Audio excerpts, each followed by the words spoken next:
Uh, I finally got you trained on the last day of our Monday morning. Awesome. Well, at least it's not snowing, so I'm glad it's a Monday and not Tuesday mornings. So thank you so much for coming on out. We're so excited to have you here. As always, we want to give a huge thanks to our friends of the Beverly Public Library. They're what makes putting on these programs possible, and also helps pay for our refreshments that we're able to have every Monday morning.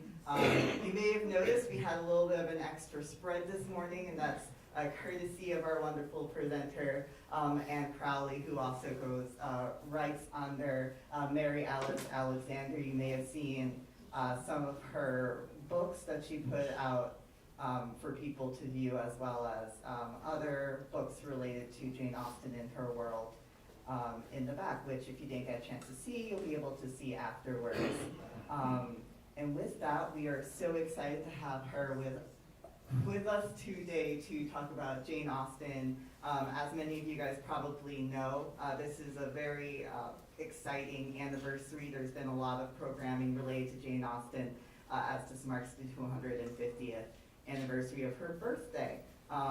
So as a library, we're really excited to get to dive in deeper with a super interesting and important author. So with that, I think we are ready to hear. And you all set? Excellent. All right, thank you. I guess I need this stuff. Good morning. I'm here today to talk to you about one of my personal obsessions, Jane Austen. Jane Austen was born in Hampshire, England in 1775 on December 16th. She lived in Hampshire most of her life and was a very prolific author even in her youth. Today I'm going to talk a little bit about her world, her legacy, her books, and all the excitement currently around her 250th birthday. Jane was born in a town called Steventon, which is, I would say, about 2 hours northwest of London. She lived there with her father. Her father, George Austen, was a preacher, a parson, a vicar. He had many children. He also operated a school in his home where he would have students come in to be tutored to prepare for university. It was a very busy household.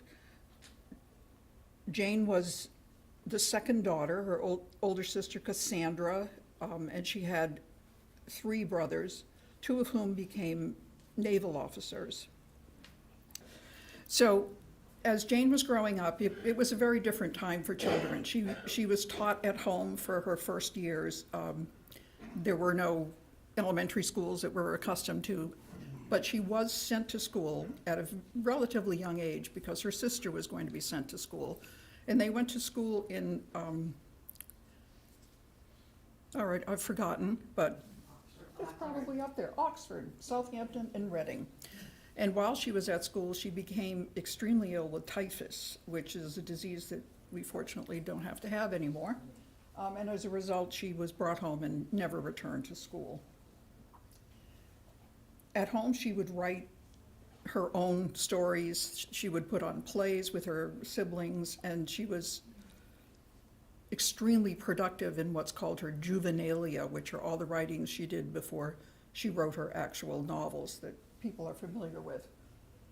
She started in 1795 working on Eleanor and Marianne, who are the lead characters in her book Sense and Sensibility, and that was the first novel that she actually completed. In the following year, she worked on First Impressions, the original title of Pride and Prejudice, which is probably her most well-known novel. Her father attempted to get it published, but was unsuccessful. This is a view of where the Steventon parsonage was. It is no longer standing, but this is the area that she grew up in. It is bucolic, it is beautiful, acres and acres of green, a truly idyllic environment. I have here, the church is the actual church that her her father was in charge of, who he was the pastor of. It's still standing. Silhouettes in the middle are of her parents, Reverend and Mrs. Austen. And on the other side is an interior of the church, which is preserved pretty accurately to the day. It's a very small, lovely building. So the next book that Jane wrote was Northanger Abbey, which she wrote as Susan.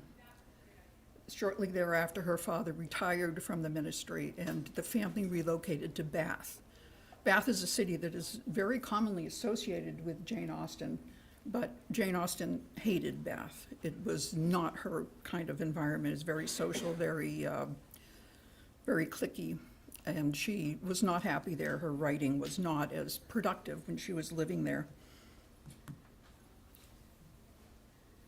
In 1803, Jane's brother Henry sold the rights to her book, Northanger Abbey, to a publisher for £10. He sat on the book and never published it.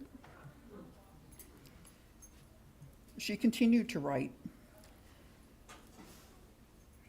Her teenage works are published now, such as Love and Friendship and Lady Susan, which was later published. They're very funny if you can get over the archaic language. They are very insightful and filled with observations about people that ring true today. She wrote her major works in her early 20s. It's sort of astounding to realize that she was only 22, 23 years old when she was writing such works as Pride and Prejudice. But unfortunately, she did not get published at that stage of her life. It was a very literary household. Her father had many books. As I said, they put on plays, and she was encouraged to write. She was encouraged to be educated, which was not the norm for young ladies of her day. After the family moved to Bath, her father passed away. At that point, she experienced the poverty that you can see reflected in some of her works. If you're familiar with Emma, there's a character, Mrs. Bates, who lives with her mother in genteel poverty. She's dependent on the local community for even sustenance. It's noted that Emma gave her a ham, and that was a major thing for the family because they had nothing. They were left impoverished.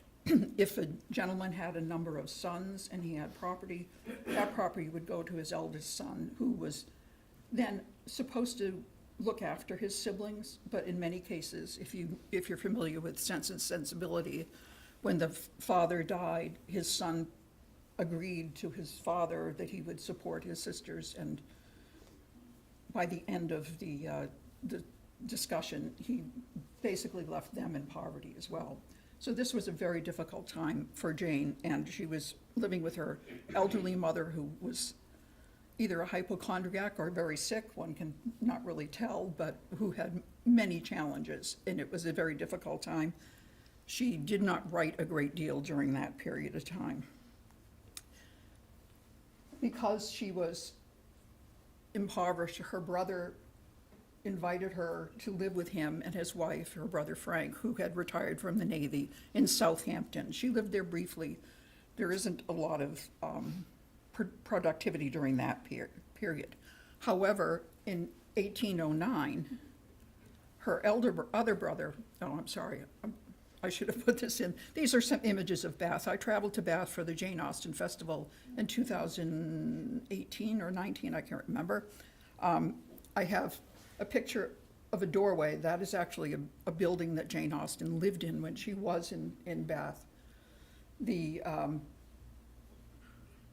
image of the ballroom is the assembly room in Bath, which she actually attended balls at.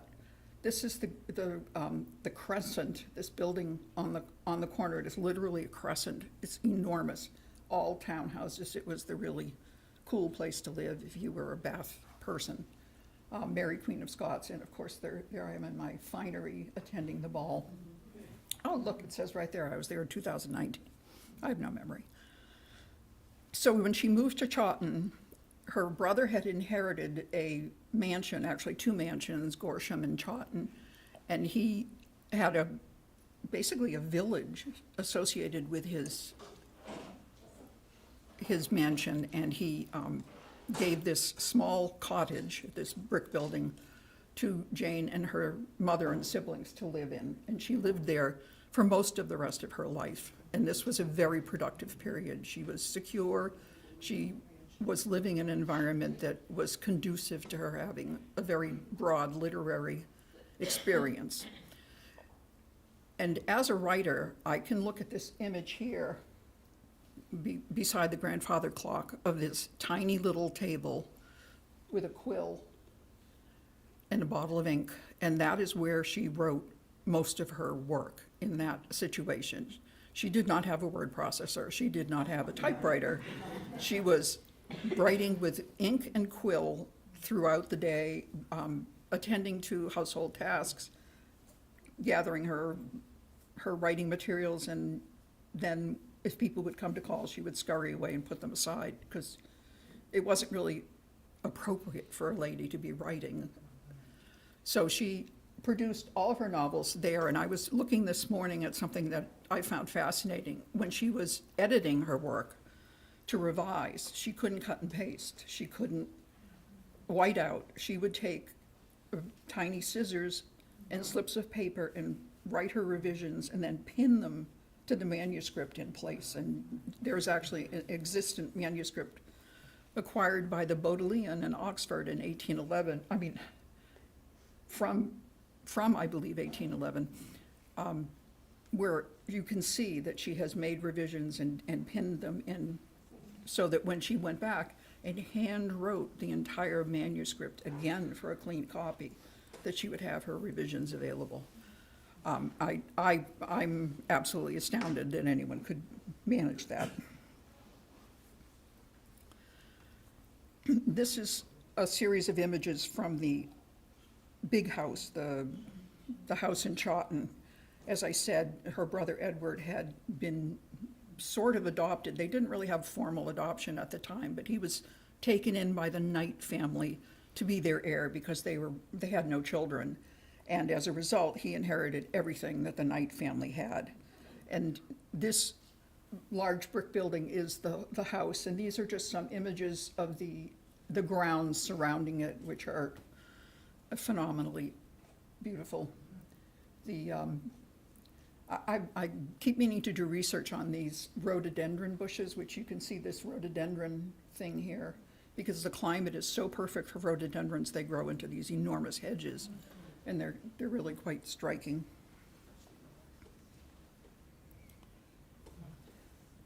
So this is the interior of the Chawton cottage. It is not completely accurate, but they have recreated it to the best they can, and it is now a museum and dedicated to her memory. The sealing wax lies on a sample of an original letter in her actual handwriting that they collected.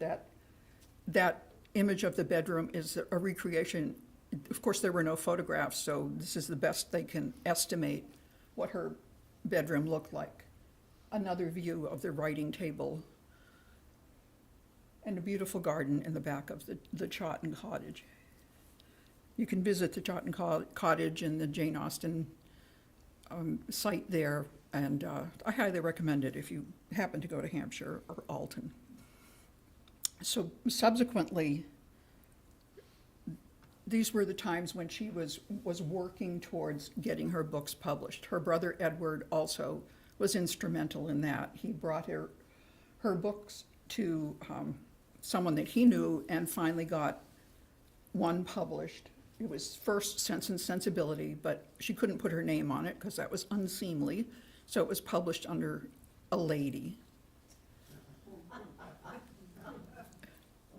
Subsequently, Pride and Prejudice was published, and because she had no name on Sense and Sensibility, it was published by the author of Sense and Sensibility, and that actually became a fairly well-received and well-read novel. She then published Mansfield Park and began writing Emma. And Emma was published in 1816. Jane was very politically conscious, very erudite, well-educated, and she was not a fan of the Prince Regent. But the Prince Regent decided that she should dedicate Emma to him, and she did so, but it was not because she was enamored of him. These are some images of her novels. The Pride and Prejudice one is a first edition. It's interesting, at the time when a novel was published, they wouldn't bind, 300-400 pages. They would bind it in separate volumes. And until fairly late, the paper would not even be cut. The paper would be folded in quarters, and you'd have to use a knife to cut the pages to go to the next page. There are various selections there of books still existent, and they go for incredible prices now. So after she succeeded in publishing her first novels, her brother Henry bought back the unpublished manuscript that was sold for $10 at the beginning, and she was able to publish that. Her next novel was Persuasion, which I consider to be one of her best. It is set in Bath, mostly. It is a very mature novel, and it has some of the most romantic writing in English literature. She became ill in the era of 1815 to 1816. She started her final novel, Sanditon, which she did not complete. She wrote 12 chapters. There are a number of completions of it done by various authors, but her own work just stopped because she had a serious illness. In April, she was confined to bed. She was extremely ill. There is speculation that she had Graves' disease, but of course, we don't know just based on her symptoms. But she was desperately ill, still living with her mother and sister in Chawton, unable to really progress in her work or in her health. So in May of 1817, she and her sister went to Winchester to seek medical care, and she stayed in Winchester until her death. She died on the 18th of July in a rented house in Winchester. She was only 41 years old, and yet she produced some of the most enduring novels of the English literature. She was subsequently buried in Winchester Cathedral rather than in the family plots. The building there, the yellow building, is the home in Winchester where she passed away, which has recently been opened so that people can see it. It is a private residence, or it was a private residence until very recently. The plaque there is in Winchester Cathedral. There's also a gravestone there to commemorate her. It becomes sort of a place where people make pilgrimages if they're Jane people. So after her death, her books never stopped being published. They were extremely well regarded. They were very popular. She captured a view of writing a novel that had never really been done before. When I read her contemporaries, you can see that she was able to portray the moral choices and the pressures, especially on women, in a way that was really kind of glossed over by most of the authors of her time, particularly the male authors who didn't really face the same kind of an environment. And her work is still pretty much relevant to our current days. So subsequently, there have been waves of regeneration of her popularity. Charles Dickens is notable for having said that he detested Jane Austen. I wonder if that was a little envy, perhaps, because she was still published when he was living in the poorhouse. By the early 20th century, there was a resurgence of interest. And one of the first resurgences was in the 1940s. Someone wrote a continuation of Pride and Prejudice. And that I consider to be the beginning of Jane Austen fan fiction, which is an incredibly thriving area now. One thing that did bring great popularity to her work were the films and the television productions that were made. In 1995, the BBC did a 6-part adaptation, which you can still see on Amazon Prime and a couple of other places. And it was uniquely faithful, I would say, to the dialogue and the plot and the importance of the events in the actual novel. It didn't go very far afield, except in the lake scene. I don't know if you're familiar with that, but this was a famous scene in which Colin Firth leapt into the lake. That's the actual lake on the premises. However, he never actually leapt into the lake. It was a stuntman because the lake was quite polluted. But Colin Firth has said that he could go to Mars and come back and they would still say, Mr. Darcy went to Mars. This is an image of Laycock Village. This is a village that is, I would say, I don't know, I took the bus, so I'm not sure, maybe an hour away from Bath.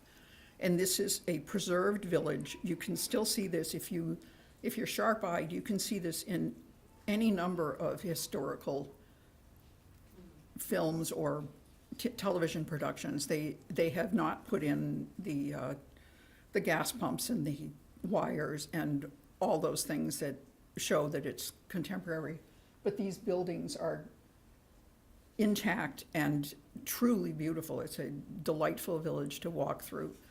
There are churches that you can recognize from various productions, and it's definitely worth looking at. This is the 2005 Pride and Prejudice production, which is the Keira Knightley and Matthew McFadden version, and they filmed at a number of locations, some of which I visited. These are images of Chatsworth House, which is the seat of the Duke and Duchess of Devonshire. This is a phenomenal building of enormous proportion, acres and acres of lands, and more paintings than you can see in a museum. An absolutely gorgeous building. And I have a little video that may or may not work.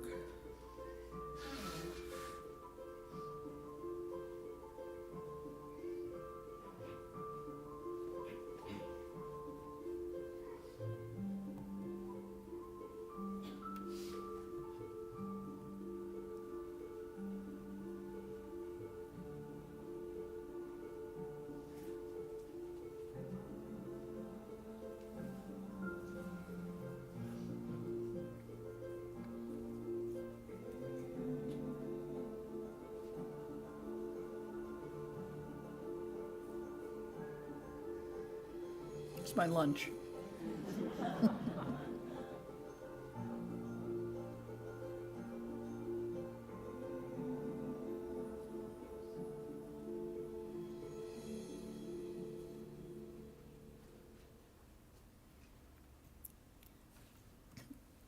So the 2005 Pride and Prejudice really was the start of a big resurgence in Jane Austen interest, and as a result in Jane Austen fan fiction.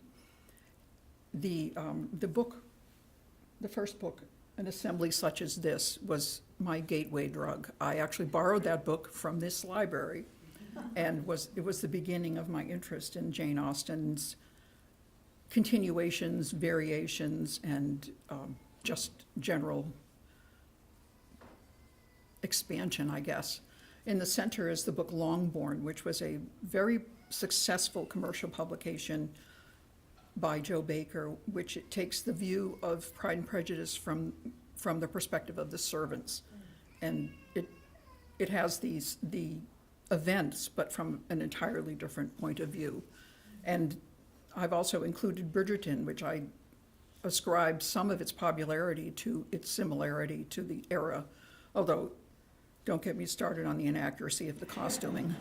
But it's the same era, it's the same kind of an interest area, and it has, I think, contributed to the expansion of the Jane Austen fan fiction. So I have also become obsessed with Jane Austen. I have written now 9 novels, all of which are continuations or retellings of Pride and Prejudice. And I am one of a legion of authors who write that almost exclusively. I think what's interesting is why people continue to be fascinated with it. And we have an annual conference of Jane Austen fan fiction authors, which for some reason was held this year in Las Vegas. And there was much discussion about why is this phenomenon in existence? What is it? There is an emotional continuity in her works that is very realistic to even modern sensibility.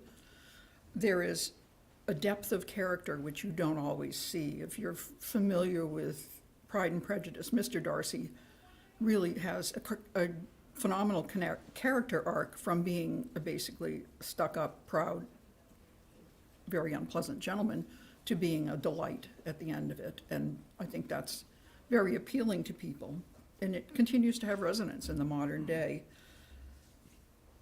The emotional truths of Jane Austen remain universal, and I believe that's why she continues to be read and she continues to be relevant. And those are just a list of the books that I currently have out. So that is my presentation. I'd be happy to take any questions if anyone has any. Yes? Great covers on your books. How does that happen? What? Canva. I obsessively look through public domain artwork, and I find paintings that sometimes I find them before I write the story, and then I'm just like, this is like the mood, or this is the, like for instance in the Out of His Wits, that's supposed to be Mr. Darcy, and I actually had a contest among my readers, like, who looks most like Mr. Darcy to you? And he won just a hair ahead of the gentleman on a worthless rake. So, and then I just put the words on him. Anyone else have a question? Yes? As far as her personal life is concerned, she, after seeing in her books so much talk about birth order and about women having having to find a husband, and so what was this, I guess your sister was also never married, and so what was the situation with the two of them? Did she ever have any matches made for her, or any interest in?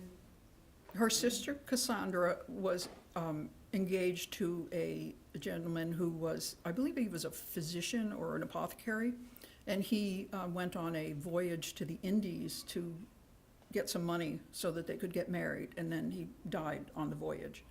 So she never married, and I think that hit both of them extremely hard. There is information that, you can only glean it from between the lines of letters and what she said and he said, and there's no like definitive information. But at one point, Jane, there were 2 gentlemen that she was potentially involved with. One of them was an attorney who came and visited her cousin, I believe, or her aunt, and she was very attracted to him and he to her, but again, he had no money, and so nothing came of it. At a later point, she received a proposal of marriage from a Mr. Biggs, who was the sibling of one of her friends, and it's very interesting. No one really knows what happened, but the next day she took back her acceptance, and she never married. She seems to have such a good feel for interplay between men and women, and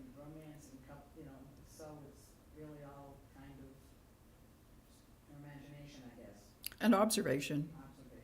I mean, she had a number of siblings who married in various appropriate and inappropriate ways. She had, you know, a community. People lived very differently, and I think people were more in one another's business to some degree, so I think there was some observation there. But as far as her own grand romance, I think I agree it was all in her imagination.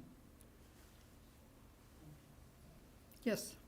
From what perspective is Clever Lass? So Elizabeth is the clever lass. So that one, that was actually the first one that I wrote. Don't read it. It needs to be edited. Okay, follow-up question. My daughter is a total Jane Austen fan, so which of your books do you think would be a good Christmas gift for her? Buy the whole lot. It really, I assume she's younger? Yeah, she's like 31. Ah, okay. So I gotta say, The Mercy of Chance is the one that has been probably the most popular of what I've written. It's written from the perspective of all of the sisters, all of the Bennet sisters, and the premise is that their father had died very young, but his own father was still alive, and they were raised by her mother and their father. And my interest in writing that was, what if they didn't have a silly mother, which Mrs. Bennet was? What if they didn't have a father who was basically checked out as Mr. Bennet was? And what if they defied conventions? So they all have their own little story of, you know, going against the grain of society. It's probably the most appealing to contemporary sensibility. Yes, Cassandra burned her letters, correct? yes. Do you have any thoughts as to why she did that? Or is there a general consensus as to why? Yeah, I think there are various arguments. Some of her letters that survive were pretty, not exactly spicy, but she had an attitude. I think some of it was Cassandra wanting to preserve privacy. Some of it was wanting to preserve any legacy that she might have and not have it conflicted by some of her more potent observations of the people surrounding her. But yeah, great tragedy. There are still, I mean, you can still find a full volume of her letters, but one wonders what's missing. Anything else? Yes. I wonder if you can speak to, since it wasn't a norm for a woman, or maybe even really acceptable for a woman to be writing novels, how she, like, I mean, it's not like today, like, oh, I want to be a writer. How was she, like, in her circle, were they supporting her? Was she thinking she wanted to get things published for the money, or like what would have driven her to, you know, become a published author? Do we know anything about, like, was that an inner desire for her? Well, when you look at the juvenilia and the prolific production she did in her teens and early adulthood, I think she just was driven to create. She was a creative person, and that was the outlet that she took. But I also think that, yeah, money was an issue.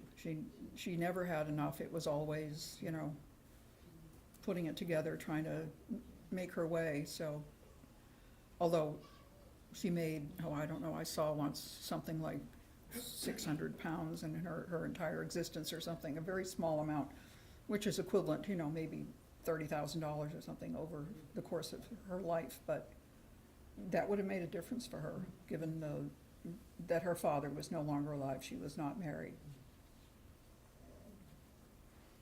Anything else? Yes. I have a nephew, and he went to college in England for a while, and my father comes from England, and he's very interested in the peerage, and talk about it. And it's, in some ways, it's very difficult to understand, you know, how the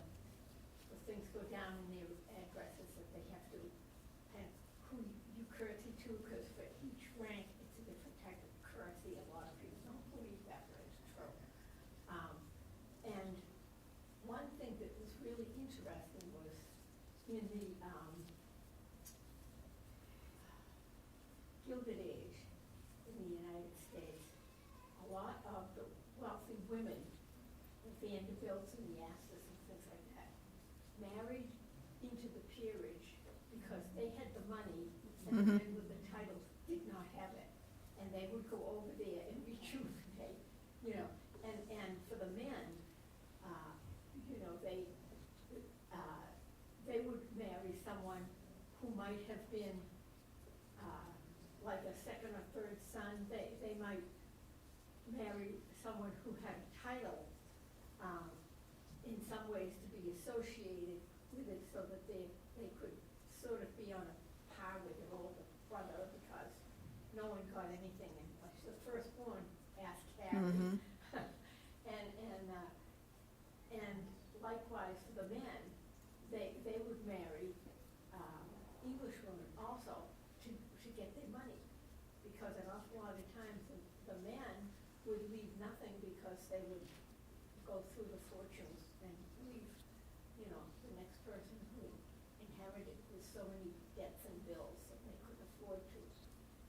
Some of that, I think, was driven by estate taxes when those Yes. came into Yeah. existence, and land But taxes. a lot of the American Mhm. women married into the peerage, like Winston Churchill's mother. Mm-hmm.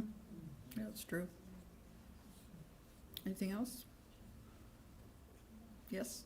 I haven't read a lot of criticism, but I have this theory that part of the reason Pride and Prejudice is so popular is because to me, it follows sort of the archetypal story of Cinderella. Of, you know, she's kind of a pauper in this case of her family, he comes Prince Charming, and he's the best man ever, plus the richest, and I have to say that her interest did perk up a little bit more. When she just found out just the vastness of his wealth, whatever. Did that ever occur to anybody else, or is that just simplistic thought, or do you think that really is that kind of? So in my Original reading story. of Jane Austen fan fiction or sequels, I have not seen that particular, but I'm sure I will eventually.